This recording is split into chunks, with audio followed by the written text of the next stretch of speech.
Рассказы рождения человека и страсти мордасти – вот где настоящий Горький. В рамках фестиваля «Горький плюс» в Большом концертном зале имени Салиха Сайдашева прошел симфоспектакль «Рождение человека», где участвовали народный артист России Евгений Миронов, актриса театра Пушкина и театра нации Александра Урсуляк, дирижер Юрий Башмет, ансамбль «Солисты Москвы» и ансамбль «Камон».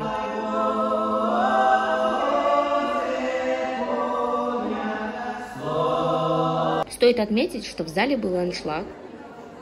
Юрий Абрамович дирижировал оркестром, который играл музыку Грига, этого композитора любил Горький, а Евгений Миронов и Александра Урсуляк зачитывали по ролям рассказ Горького «Страсти мордасти». Я увидал странную картину. Женщина, забравшись в середину обширной лужи, топала ногами, разбрызгивая грязь, как это делают ребятишки, топала и гнусаво пела скверненькую песню.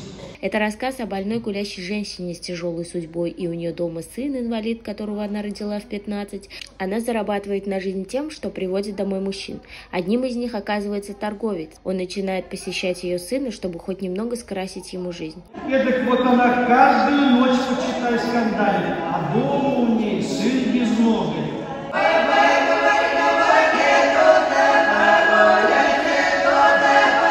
Второй рассказ «Рождение человека» о том, что в 1892 году во время страшной голодовки тысячи людей срывались с насиженных мест и в поисках лучшей жизни отправлялись на Кавказ.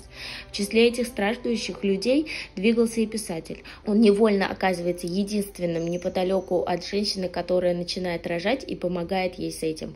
Это рассказ о том, что не нужно бояться помогать людям, а нужно сострадать.